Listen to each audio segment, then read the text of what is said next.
एक बार की बात है। एक छोटे रंगीन शहर में लिली नाम की एक छोटी लड़की और उसका वफादार कुत्ता स्पार्की रहता था। वे सबसे अच्छे दोस्त थे और सब कुछ एक साथ करते थे। लिली और स्पार्की एक धूप वाले पार्क में चमकीले नीले आकाश के नीचे बैठे हुए हैं, कैमरे की ओर देखकर मुस्कुरा रहे हैं। लिली और स्पार्की को खोजबीन करना पसंद था। एक धूप भरी सुबह उन्होंने प्रसिद्ध रेनबो मीडो को खोजने के लिए एक साहसिक यात्रा पर जाने का फैसला किया। उन्होंने एक पिकनिक टोकरी पैक की और अपनी भव्य खोज पर निकल पड़े। लिली और स्पार्की एक जादुई जंगल में घूम रहे हैं, जहां ऊंचे काई वाले पेड़ हैं और चारों ओर रंग बिरंगी तितलियां उड़ रही हैं। जैसे जैसे वे जंगल में गहराई तक गए, उन्हें सभी प्रकार के आकर्षक प्राणियों का सामना करना पड़ा। वहां बात करने वाली गिलहरियां, मिलनसार लोमड़ियां और यहाँ तक कि एक बुद्धिमान बूढ़ा उल्लू भी था, जो उन्हें इंद्रधनुष घास के मैदान की दिशा बताता था। लिली और स्पार्की हरी भरी घास, साफ तालाब और सिर पर चमकते जीवंत इंद्रधनुष के साथ एक खूबसूरत घास के मैदान के सामने विस्मय में खड़े हैं। अंत में वे रेनबो मीडो पहुंचे।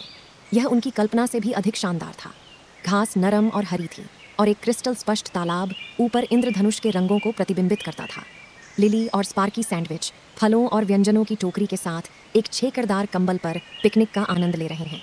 लिली और स्पार्की ने तालाब के किनारे एक आनंददायक पिकनिक मनाई। उन्होंने जंगल में अपने नए मिले दोस्तों के साथ सैंडविच, फल और अपने साहसिक कारनामों की कहानियां साझा की।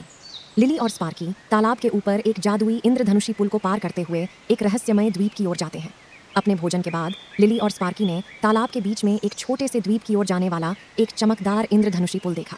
उन्होंने द्वीप का पता लगाने का निर्णय लिया।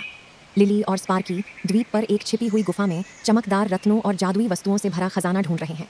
द्वीप पर उन्होंने एक छिपी हुई गुफा की खोज की, जिसमें चमकदार रत्नों और जादुई वस्तुओं से भरा खजाना था।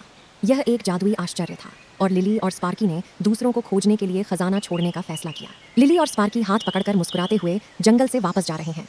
पृष्ठभूमि में इंद्रधनुष अभी भी दिखाई दे रहा है। जैसे जैसे दिन खत्म होने लगा, लिली और स्पार्की को पता चला कि घर जाने का समय हो गया है। वे हाथ पकड़कर जंगल से वापस चले गए, जबकि इंद्रधनुष अभी भी आकाश में घूम रहा था। लिली और स्पार्की वापस उसी धूप वाले पार्क में पहुंचे जहां से उन्होंने शुरुआत की थी। एक पेड़ के नीचे बैठे, संतुष्ट और आभारी दिख रहे थे। लिली और स्पार्की थके हुए लेकिन खुश होकर अपने धूप वाले पार्क में लौट आए।